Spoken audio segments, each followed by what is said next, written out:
नमस्कार, the wire में आपका स्वागत है। मैं हूं आरफा खानम शेरवानी।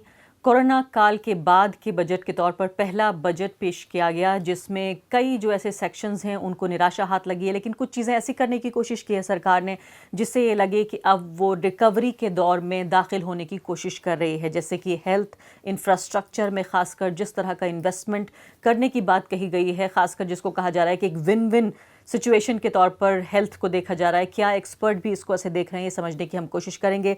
इसके अलावा विनिवेश जो पिछले साल भी एक तरह से एक टारगेट था सरकार का, इस साल जो है उसको 2021 और 22 में 1.75 लाख करोड़ रुपए जुटाने का फैसला किया है। इसमें LIC जो है उसका भी IPO निकालेगी सरकार। तो माइनस GDP के इस दौर में आम आदमी के हाथ, अगर टैक्स स्लैब्स की बात की जाए तो कोई बढ़ोतरी या कुछ बदतर करने की कोशिश नहीं की गई है, वैसा ही बना हुआ है। उम्मीदें की जा रही थी कि थोड़ा बहुत आम आदमी के हाथ में पैसा आएगा शायद, तो वो खर्च भी करेगा और थोड़ा सा एक माहौल खुशनुमा बन सकता है। इसके अलावा जो हम नज़र डालेंगे वो ये कि जो फार्मर्स बजट है, जिसमें अगर एक्सपर्ट्स की बात मानी जाए तो काफ़ी हद तक ऐसा लग रहा है कि और घटा दिया गया है बजट। इसके अलावा मनरेगा की हम बात करेंगे और जो एजुकेशन का बजट है उसमें कई तरह के पेंच हैं, उनको हम समझने की कोशिश करेंगे अपने एक्सपर्ट्स के ज़रिए। इस दौरान एक अच्छी बात यह हुई है कि जो सीनियर सिटीजन्स हैं हमारे 75 साल से ज़्यादा उम्र के लोग, वो इनकम टैक्स रिटर्न उन्हें नहीं भरना होगा, इस बात की रियायत सरकार ने दे दी है। मेरे साथ दो एक्सपर्ट्स मौजूद हैं सब्जेक्ट के, और साथ ही हम कुछ नेताओं से भी बातचीत करेंगे खासकर विपक्षी पार्टी से जुड़े हुए, क्योंकि सरकार ने अपना पक्ष संसद में रख दिया है और विपक्ष क्या कहना चाहता है इस पर हम ज़रूर समझेंगे। हमारे साथ इस वक्त मौजूद हैं सत्येंद्र रंजन, वरिष्ठ पत्रकार हैं और आर्थिक मुद्दों पर खासकर उनकी नज़र रहती है। दूसरे मेहमान मेरे साथ कार्तिकेय बत्रा हैं, पहली बार हमारे साथ जुड़ रहे हैं, अमेरिका से फिलहाल हमारे साथ जुड़ रहे हैं। वो PhD स्कॉलर हैं इकोनॉमिक्स के यूनिवर्सिटी ऑफ मैरीलैंड में। दोनों का बहुत बहुत स्वागत है। सबसे पहले सत्येंद्र जी, आपके साथ ही मैं शुरुआत करना चाहती हूँ कि ये जो पूरा बजट है, इसमें खासकर मैं शुरुआत करना चाहती हूँ डिसइन्वेस्टमेंट को लेकर, कि पिछली बार भी सरकार ने 1 लाख करोड़ का जो है वो टारगेट रखा था और उसमें काफ़ी हद तक जो है 30,000 करोड़ से ज़्यादा जुटा नहीं पाई थी सरकार। अब उसको जो है लगभग दोगुना कर दिया गया है। तो क्या आपको लगता है, पहली बात तो इसी पर एक विवाद है कि क्या विनिवेश आगे का रास्ता तय करेगा, क्या विनिवेश होना चाहिए, और अगर होना भी चाहिए तो सिर्फ ये टारगेट क्या सुपरफिशियल होंगे? देखिए, जब कभी बीजेपी सरकार के बजट पर चर्चा करनी होती है तो मुझे अरुण शौरी की एक लाइन, जो कि उन्होंने इस सरकार, मोदी सरकार के आने के 2 या 3 साल के बाद एक इंटरव्यू में कहा था कि मोदी सरकार अर्थव्यवस्था को नहीं संभालना चाहती है, यह आर्थिक इकोनॉमिक हेडलाइंस को संभालना चाहती है। तो इकोनॉमिक हेडलाइंस के लिए 1,75,000 करोड़ विनिवेश बहुत बड़ी बात लगती है। वो एक्चुअल में क्या होगा ये बाद में देखा जाएगा, आज की हेडलाइन ये बन सकती है। लेकिन ये वो किस चीज़ का विनिवेश करेंगे? LIC का करेंगे और उन्होंने कहा है कि 2 पब्लिक सेक्टर बैंक का करेंगे, वो भी उसमें शामिल है, बाकी और भी चीज़ें शामिल है, उसमें गेल भी शामिल है और जो भी जिसको पहले नवरत्ना कहा जाता था वो कंपनियां भी इसमें शामिल की गई हैं, जिनमें स्ट्रेटेजिक डिसइन्वेस्टमेंट करके ये रकम जुटाने की बात की गई है। आज की इकोनॉमी में ये कितना अचीव होगा या नहीं होगा ये तो एक दीगर सवाल है। मेरा उससे अलग सवाल है कि क्या ये सही मकसद है। सवाल ये है कि जो आज अर्थव्यवस्था की जो हालत है, उसमें वी शेप रिकवरी की बात कही गई थी, लेकिन वो एक्चुअल में के शेप हो रहा है। के शेप का मतलब होता है कि के में एक रेखा ऊपर की तरफ जाती है, एक रेखा नीचे की तरफ जाती है। तो जो लोग जो ऊपर की तरफ हैं वो और भी धनी होते हैं और जो के शेप्ड हैं उनकी हालत और बिगड़ती है, जो कि एक्चुअल में अपने देश में और इनफैक्ट जो वेस्टर्न कंट्रीज भी हैं जहां पर ये नियो लिबरल इकोनॉमी चलती रही है, वहां ये पैंडेमिक के समय में हुआ है। अब भारत में हम लोगों ने ये देखा कि पैंडेमिक के समय में अभी जबकि अर्थव्यवस्था का ये हाल है तो शेयर मार्केट 50,000 को टच कर गया, 50,000 चला गया। 13 लाख करोड़ रुपए जो 100 अरबपति हैं उनके यहाँ जमा हो गया। सवाल है कि जिस समय फिजिकल डेफिसिट, जो कि वित्त मंत्री ने बताया 9.6% हो गया है, लगभग 10% हम लोग मान सकते हैं, और अगले साल के लिए भी उन्होंने 6.5% प्रिडिक्ट किया है। जिस समय फिजिकल डेफिसिट ये है तो क्या जिन लोगों ने 13 लाख करोड़ रुपए कमाए उसके ऊपर कोई टैक्स लगाना चाहिए था?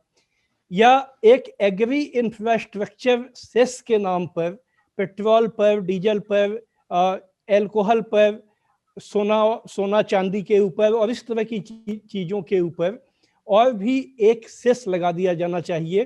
क्योंकि इस समय किसान चर्चा में है, तो उसका नाम आप उसे एग्री इंफ्रास्ट्रक्चर रख दीजिए, कभी आप उसे हेल्थ इंफ्रास्ट्रक्चर रख सकते हैं।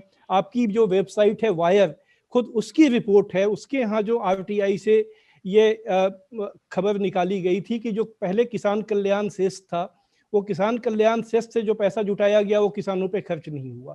तो आप एग्री इंफ्रास्ट्रक्चर सेस लगा रहे हैं, वहाँ कुछ नहीं लगा रहे हैं।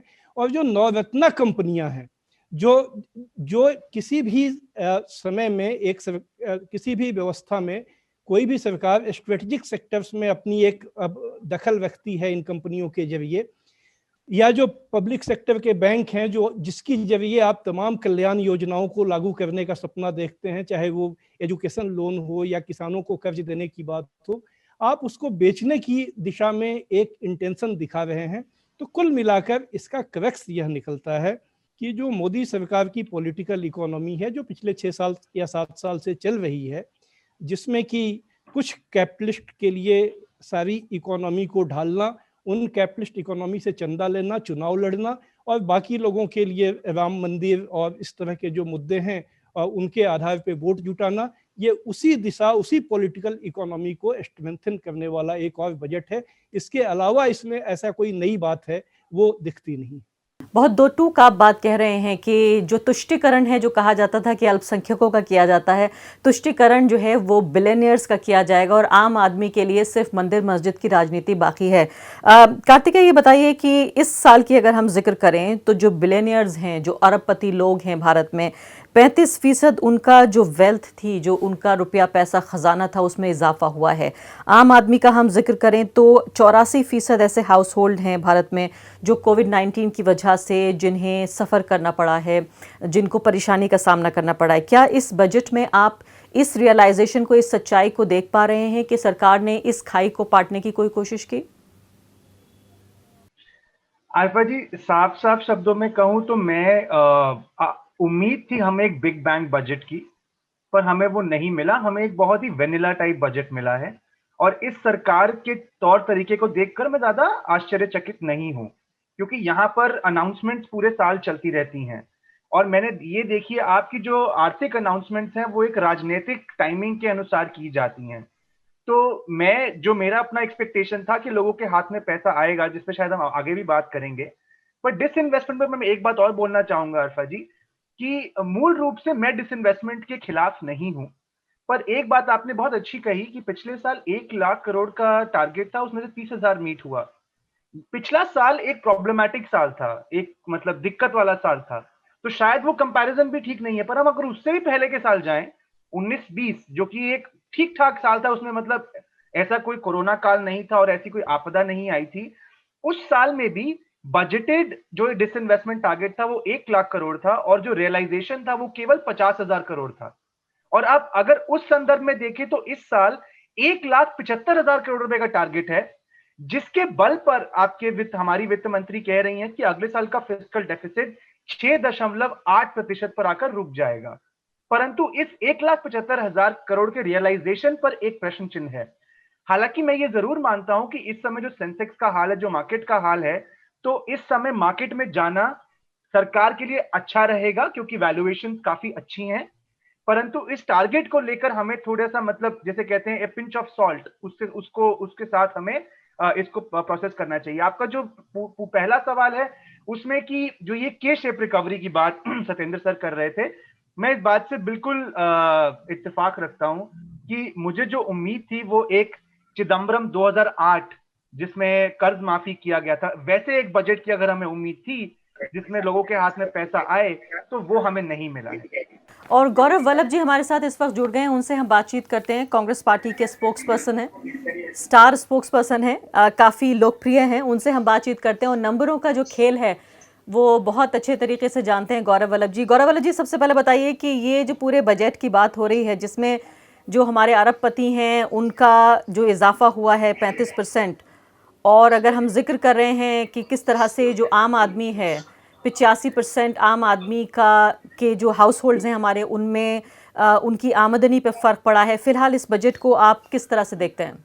आरफा जी, ये बजट नहीं था, ये सरकार की संपत्तियां और सरकार की कंपनियां बेचने का एक खाका था, जिसमें ये बताया गया कि किस तरह सरकारी बैंकों से लेकर सरकारी कंपनियों तक, सरकारी बंदरगाहों से लेकर सरकारी वेयरहाउस तक, रेलवे की डेडिकेटेड फ्रेट कॉरिडोर से लेकर बीएचईएल तक सब संपत्तियों को किस तरह बेचा जाएगा। पहले 1 घंटे तक तो वित्त मंत्री जी ने सिर्फ देश की संपत्तियों को बेचने का एक खाका तैयार किया, और देश को पता है कि जब ये संपत्तियां 2 ही लोग खरीदेंगे, भले ही वो बंदर जो हमारी हिंदुस्तान के जो है वो सारे पंच महाभूत सरकार इन 2 अपने ए और ए के हवाले करना चाहती है। दूसरी बात मैं पूछना चाहता हूं, देश अभी बेरोजगारी की भीषण समस्या से जूझ रहा है। बेरोजगारी की दर 9.2% है दिसंबर 2020 के आंकड़े के अनुसार। इस बजट में प्रत्यक्ष रूप से बेरोजगारी की समस्या को हल करने के लिए क्या एक भी समाधान किया गया है? तीसरी बात मैं ये पूछना चाहता हूं कि एमएसएमई सेक्टर जो प्रत्यक्ष रूप से 10 करोड़ से ज्यादा लोगों को रोजगार देता है, उस एमएसएमई सेक्टर की हैंड होल्डिंग के लिए इस बजट में क्या है? 2400 रुपए प्रति एमएसएमई, उसको हैंड होल्डिंग कहते हैं। मुझे लगता है कि सरकार ने एक बहुत बड़ा अवसर था, जो कि नए बजट का अवसर था, रोजगार की समस्या को हटाने का एक बड़ा अवसर, वो दोनों अवसर खो दिए। और last but not least, corona के आपदा के दौरान सबसे ज्यादा दंश किसने झेला? या तो lower income group of society या सैलरीड क्लास लोग, मध्यम आय वर्गीय लोग। उनको इस बजट से क्या एक नए पैसे का फायदा हुआ? हाँ, पिछले 10 महीने में उनकी नौकरियां गई है। हर सेक्टर में, हर जगह से ये खबरें आ रही है कि लोगों की सैलरी कम हुई है। और आप जब लोगों की सैलरी कम हो रही है, लोगों की नौकरी जा रही है, लोगों की अपेक्षा थी कि सरकार उनके हाथ में कुछ नया पैसा डालेंगे, उनके खातों में नया पैसा आएगा, पर इन चीजों के बारे में सरकार साइलेंट थी। मैं तो ये कहूंगा, ये एक बहुत सुनहरी अपॉर्चुनिटी थी सरकार के पास, क्योंकि जिस तरह से इकोनॉमी Q1 में -23.9, Q2 में -7.5% जीडीपी गिर चुकी थी, उसको किस तरह रिवाइव करके एक नया एक ब्लूप्रिंट छोड़ा जा सकता था अगले 10-20 सालों का, पर सरकार ने ये अवसर खो दिया, क्योंकि ना तो नए मांग की सृजन की बात की गई, ना बेरोजगारी की समस्या को किस तरह खत्म किया जाए इसकी बात की गई। और तो और जिस स्कीम के बारे में प्रधानमंत्री जी और देश के कृषि मंत्री बढ़ा चढ़ा के कृषि सम्मान निधि की 6,000 रुपए प्रति वर्ष प्रति किसान की परिवार को देने की बात करते, उस स्कीम में भी पैसों की कटौती कर दी जाती है। ये पहला बजट है आजाद हिंदुस्तान का, जब चीन की सेनाएं लद्दाख के एलएसी की हमारी तरफ, अरुणाचल के एलएसी की हमारी तरफ अंदर आ चुकी है। डिफेंस बजट में भी एक बहुत बहुत बहुत सिग्निफिकेंट वृद्धि की गई है। तो मुझे लगता है कि इस बजट में सरकारी संपत्तियों को बेचने के अलावा कुछ नहीं था। लेकिन विनिवेश पर देखिए, ये एक विचारात्मक मुद्दा हो सकता है कि कुछ लोग जो कहा जाता है कि वे प्रो रिफॉर्म्स हैं, वो समझते हैं कि जब सरकारी कंपनियां अगर ठीक से काम नहीं कर रही हैं तो उसका विनिवेश ही एक तरीका हो सकता है, बजाय इसके कि इस बोझ को लगातार ढो दिया जाए। चलिए, ये बहस किसी और दिन के लिए कि क्या विनिवेश पे हमें आगे बढ़ना चाहिए या नहीं, या इस पर एक नेशनल कंसेंसस बनाया जाना चाहिए कि डिसइन्वेस्टमेंट एक अच्छा तरीका है या नहीं। लेकिन जो मैं आपसे पूछना चाहती हूँ वो ये कि हेल्थ के लिए, चूंकि इसको एक कोविड बजट भी कहा जा रहा है, तो हेल्थ के लिए 137% इजाफा हुआ है। स्पेंडिंग की बात कही गई है 2.23 लाख करोड़ रुपए, इसमें सिर्फ वैक्सीनेशन के लिए ही 35,000 करोड़ रुपए। पीएम आत्मनिर्भर स्वस्थ भारत योजना की शुरुआत है, 64,000 करोड़ रुपए हैं 6 साल में, अलग अलग प्राइमरी, सेकेंडरी, टर्शियरी। जी, आपको मेरी आवाज आ रही? जी आ रही है। तो मैं ये कह रही हूँ कि इस पे तो तारीफ होनी चाहिए कि हेल्थ के लिए अच्छा इंतजाम किया गया है। देखिए आरफा जी, 35,000 करोड़ कोरोना वैक्सीन के लिए, मैं सरकारी रेट ही मान लूं 200 रुपए का पर शॉट वो खरीद रहे हैं वैक्सीन का, 2 शॉट प्रति व्यक्ति को लगेंगे, अर्थात 400 रुपए। अब मैं आपसे पूछना चाहता हूं कि 35,000 करोड़ मतलब देश में क्या 80 करोड़ लोगों को ही वैक्सीन लगेगी, बाकी जो 60 करोड़ है उनको नहीं लगेगी? या वैक्सीन का ट्रक भी चुनाव के साथ साथ चलेगा? जब बिहार में चुनाव है, वैक्सीन का ट्रक वहां पहुंचेगा, जो वहां क्या होगा अब चुनाव के बाद बिहार के लोग जानते हैं। अब बंगाल की तरफ फिर आसाम की तरफ, अब वो ट्रक फिर नीचे तमिलनाडु, केरल की तरफ। देखिए, मुझे ये लगता है कि सरकारों का काम सिर्फ चुनावों का प्रबंधन करना नहीं होता है, देश के लोगों की आवश्यकताओं को ध्यान में रखते हुए बजट बनाने का होता है। ये मैं कहूंगा। आज मुझे ये बताइए कि पिछले 7 साल में आज ही तमिलनाडु के रोड की याद क्यों आता है भारत सरकार को? केरल में रोड की बनाने की याद क्यों आती है? बंगाल में रोड बनाने की बात 2 महीने पहले चुनाव की क्यों याद आती है? देश को सब पता है। इस तरह की बातें करना। मैंने एक सवाल पूछा कि रोजगार के लिए क्या किया, मैंने दूसरा सवाल पूछा एमएसएमई के लिए 2,500 रुपए प्रति एमएसएमई पर्याप्त है, मैंने तीसरा सवाल पूछा मध्यम आय वर्गीय जिसने बहुत बड़ी चोट खाई है इस कोरोना आपदा के दौरान, उसके लिए क्या किया। मैंने चौथा सवाल पूछा कि जो कोरोना वैक्सीन के लिए 30-35 हजार करोड़ आवंटित हुए, क्या उससे मात्र 80 करोड़ हिंदुस्तानियों को वैक्सीन लगेगा, बाकी 60 करोड़ को नहीं लगेगा? ये प्रमुख सवाल है जिसका उत्तर सरकार को देना चाहिए। और मुझे ऐसा लगता था कि सबसे बड़ी समस्या आज बेरोजगारी की समस्या है। बेरोजगारी की समस्या को डायरेक्टली एड्रेस करने की आवश्यकता इस बजट में थी। और विनिवेश की जहां बात करी, मैं आपको बताना चाहता हूं आरफा जी, मैं विनिवेश के अगेंस्ट में नहीं हूं, पर विनिवेश में आपको, मुझे, आपके दर्शकों को, पूरे हिंदुस्तान को पता है कि 2 ही लोग क्यों खरीदते हैं। भले हवाई जहाज हो, भले कोल के ऑक्शंस हो, भले बंदरगाह हो, भले मतलब पंच महाभूत जो भी हो, धरताश, पृथ्वी, आसमान, अग्नि, सारे जगह 2 ही लोग हैं सरकार के जो सारे हिंदुस्तान पे कब्जा करना चाहते हैं। ये एक प्रमुख सवाल है जो सरकार को उत्तर देना चाहिए कि क्या हिंदुस्तान में 2 ही औद्योगिक घराने हैं जिनको सारी सरकारी संपत्तियां बेच दी जाए और कोई औद्योगिक घराना उसके लिए क्लासिफाई नहीं करता? इन महत्वपूर्ण सवालों का जवाब सरकार को और देश की जनता को देना चाहिए। जी, शुक्रिया गौरव जी। सदेन जी, इसमें कई महत्वपूर्ण सवाल ये उठ रहे हैं। पहली बात तो यही है कि ये जो जनता है, जो सरकार है, वो जनता के सामने खुलकर सामने आ गई है, जो हमारे अरबपति हैं उनके फेवर में। इसमें कोई प्रिटेंस नहीं है। हालांकि जो मॉरल हाई ग्राउंड जिस तरह से कांग्रेस पार्टी के लोग लेते हैं, उसमें भी एक तरह से हैरानी होती है कि सारे उद्योगपति जो फले फूले कांग्रेस पार्टी के राज में फूले। वो अलग बात है कि इतना ज़्यादा खुलकर शायद सामने नहीं आ पाती थी कांग्रेस पार्टी जितना बीजेपी नज़र आ रही है। मैं एक अलग मुद्दे की तरफ ध्यान लाना चाहती हूँ, इस मुद्दे से हटाकर, कि जब हम बजट की बात करते हैं तो वो सिर्फ आंकड़ों का खेल नहीं है, बल्कि उसमें एक विचारात्मक जो रिफ्लेक्शन है, आइडियोलॉजिकल रिफ्लेक्शन, वो भी नज़र आता है। मैं एजुकेशन बजट की तरफ आना चाहती हूँ, जिसमें हमारे पास डिटेल ये है कि 54% ऐसे स्कूल्स हैं जहाँ पर पीने का पानी, फंक्शनल टॉयलेट्स और हाथ धोने के लिए साबुन भी नहीं है और हाथ धोने का इंतज़ाम नहीं है। ऐसे में किस तरह से स्कूलों को लेकर कोई ख़ास अनाउंसमेंट नहीं है। दूसरी बड़ी बात, जो बहुत अहम बात है, दर्शकों को समझना भी ज़रूरी है, कि पीपी मॉडल के तहत जो 100 सैनिक स्कूल्स हैं, वो बताया जा रहा है कि वो एनजीओ चलाएंगे। ये सैनिक स्कूल वो होते हैं कि यहाँ से पास करके बहुत सारे बच्चे फिर आगे बड़े होकर वो सेना में भी भर्ती होते हैं। ये एक अहम बात है। दूसरी बात यह है कि 15,000 स्कूलों को चिन्हित किया गया है कि इनको इम्प्रूवमेंट के लिए, सुधार के लिए। अब ये किस तरह से सुधार होगा, क्या इसको भी प्राइवेटाइज किया जाएगा? मैं आपसे ये जानना चाहती हूँ, जिन एनजीओज का जिक्र किया जा रहा है, ये कैसे आइडेंटिफाई होंगे? कैसे हम अपने स्कूलों को किसी प्राइवेट एंटरप्राइज के तहत या प्राइवेट हाथों में देने की प्लानिंग कर रहे हैं? ये मैंने अपने आरंभिक वक्तव्य में कहा था कि सरकार की एक खास पॉलिटिकल इकोनॉमी है। वो पॉलिटिकल इकोनॉमी ये है कि जो क्रोनी, उनके जो क्रोनिज्म है, जो कॉर्पोरेट सेक्टर में कुछ खास घराने हैं, उनसे, उनके पैसे से चुनाव लड़ना, एक माहौल बनाना उसमें, और कम्युनल और जो प्रीजुडिसेस के इशू हैं उनको उभारना, उससे वोट लेना और फिर उनको सर्व करना।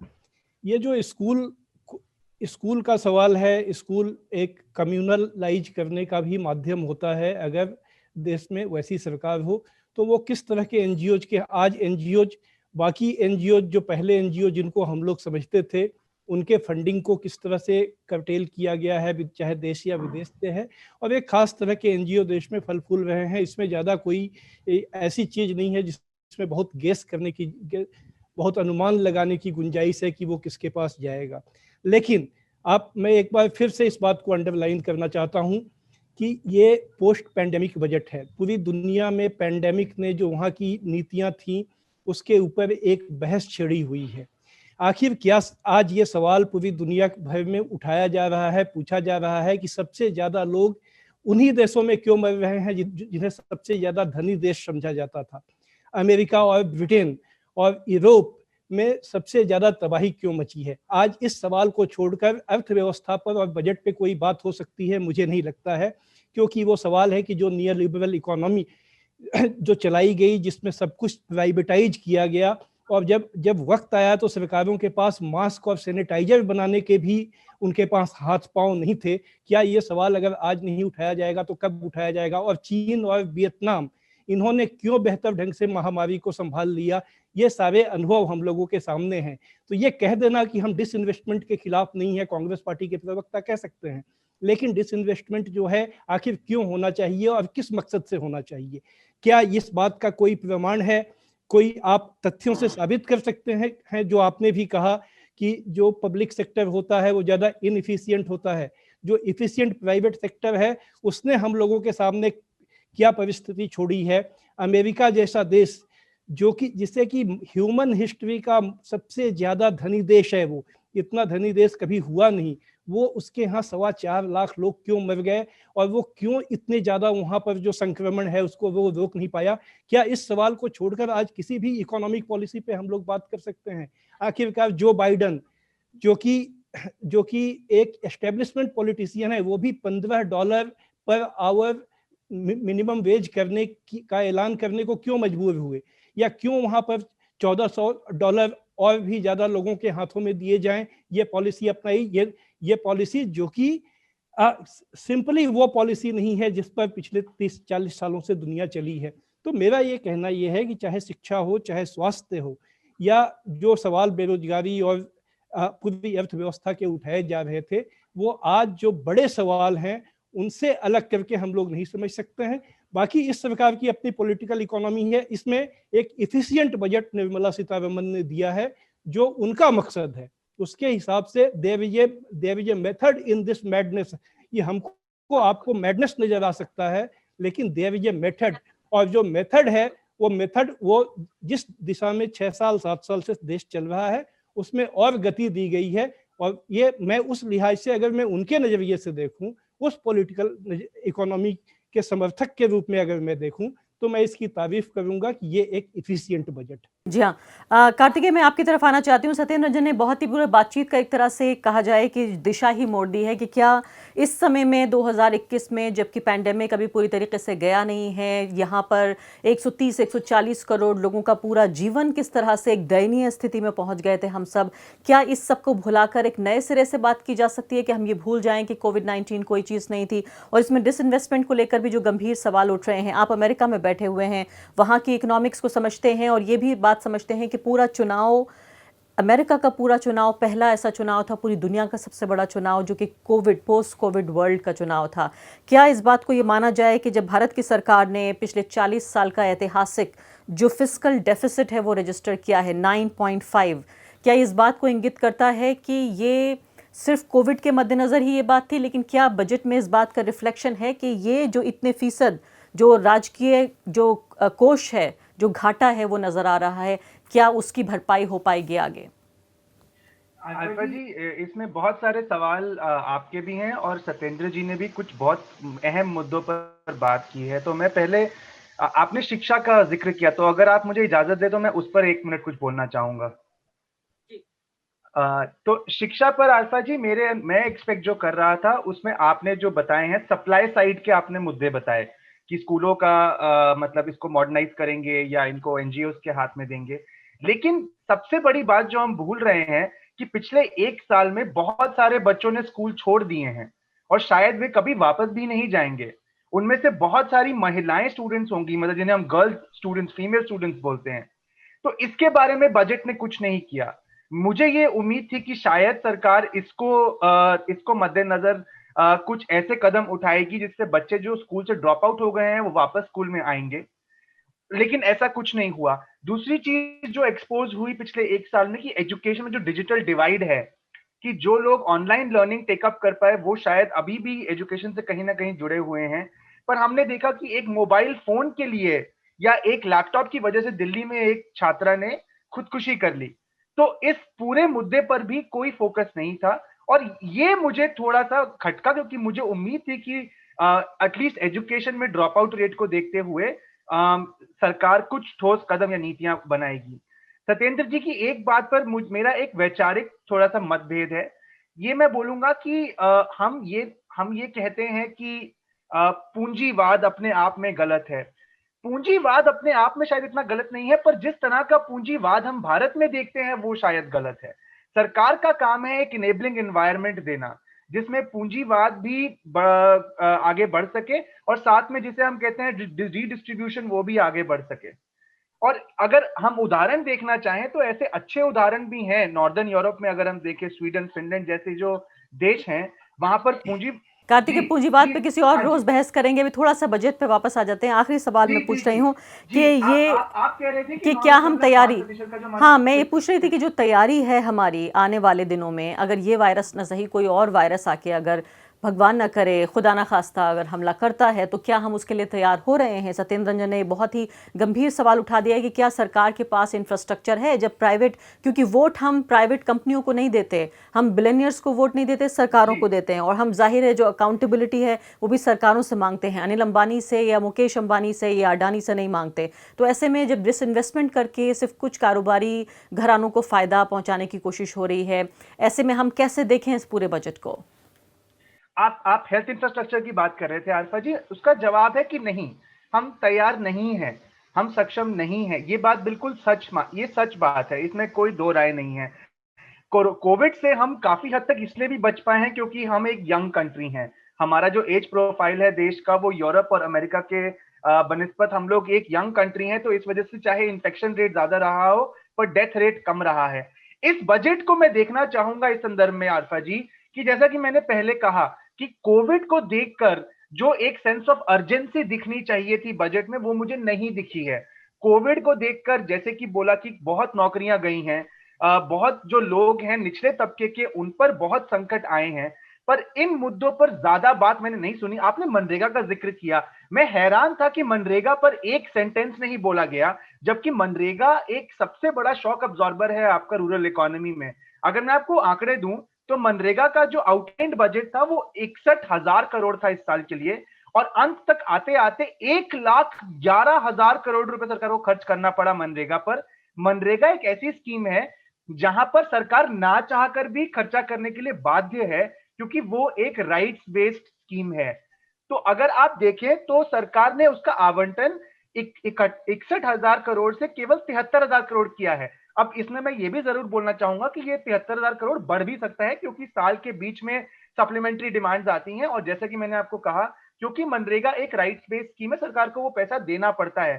पर बिल्कुल बात सही है कि एक जो सेंस ऑफ अर्जेंसी, जो एक बिग बैंग हमें एक, जैसे कि पीएम किसान एक अनाउंसमेंट आया था तो वो सुनकर हमने कहा अच्छा कुछ हो रहा है, लोगों के हाथ में पैसे आ रहे हैं। ये सरकार पिछले कुछ सालों से मैं देख रहा हूं अर्थव्यवस्था को लेकर इनका अप्रोच बहुत ही सप्लाई साइड की तरफ से है। ये नहीं समझ रहे हैं कि मांग की तरफ दिक्कत है। इस समय भारत में पिछले 4-5 साल में शायद पहली बार हमारा जो क्राइसिस है, जो संकट है, वो मांग की तरफ है। इससे पहले हम सप्लाई की तरफ के इशू से जूझते थे, पर मांग की तरफ से जो इशू होते हैं उसका निवारण केवल ये होता है कि आप लोगों के हाथ में पैसा दें और उन्हें बोले जाएं आप बाहर जाके। जी हाँ, बिल्कुल शुक्रिया आपका कार्तिकेय, समय बिल्कुल समाप्त हो गया है। और सबसे बड़ी बात यह है, सत्येंद्र जी से जरूर आखिरी सवाल पूछूंगी, और जो आपने मांग और सप्लाई का जो जिक्र किया, डिमांड सप्लाई का, कि ये बहुत ही शॉकिंग था जो इकोनॉमिस्ट हैं उनके लिए कि किस तरह से जो 5 रुपए का जो बिस्किट है उसकी भी सेल गिर गई थी, और जिसको अंडरवेयर इंडेक्स कहा जाता है कि लोगों ने अंडरवेयर्स तक अपने खरीदने कम कर दिए या बंद कर दिए, जो बहुत ही एसेंशियल बिल्कुल ज़रूरी चीज़ मानी जाती है उसके बावजूद भी। तो वापस आती हूँ मैं सत्येंद्र जी, आखिरी सवाल बहुत छोटा, इसके बिना बहस पूरी नहीं होगी, किसानों को लेकर कि ये बजट ऐसे समय में पेश किया गया जब देश में इतना बड़ा एक किसान आंदोलन चल रहा है, पूरी देश की राजनीति उसी के इर्द गिर्द घूम रही है। योगेंद्र यादव ये कह रहे हैं कि 75,000 रिड्यूस कर दिया गया, 75 से 65,000 करोड़ 2020 और 2021 को अगर हम देखें, और उन्होंने ये भी जिक्र किया है कि किस तरह से, तो क्या इस बात में ये माना जाए कि इस बात पे सरकार को कोई ध्यान नहीं था कि इतना बड़ा आंदोलन चल रहा है कि कोई राहत, कोई मरहम किसानों को मुहैया कराया जाए? उन्होंने ये कहा है कि उन्होंने 16.5 लाख करोड़ रुपए क्रेडिट के लिए उन्होंने बढ़ाया है, दिया है। फिर वही बात जो अभी कार्तिकेय कह रहे थे कि इनका सारा जोर जो है वो सप्लाई साइड पर है कि क्रेडिट की उन्होंने लिक्विडिटी मार्केट में उन्होंने कोई कर्ज लेना चाहे तो वो ले ले, लेकिन सवाल ये है कि चाहे वो किसान हो या उद्योगपति हो, अगर उसकी चीज़ जो है उसकी मांग नहीं है तो वो किस लिए कर्ज लेगा। हाँ, वो कर्ज लेगा और लेकर उसको शेयर मार्केट में लगाएगा, जैसा कि एक ग्लोबल ट्रेंड इस समय है, और इसलिए शेयर मार्केट के भाव बढ़ेंगे, वहाँ का सेंसेक्स, हमारा सेंसेक्स या कहीं डाउ जोन्स उछलेगा, वो होगा। लेकिन जो किसान का सवाल है, किसानों के प्रति सरकार का जो नजरिया है, ये तो आपको भी मालूम है।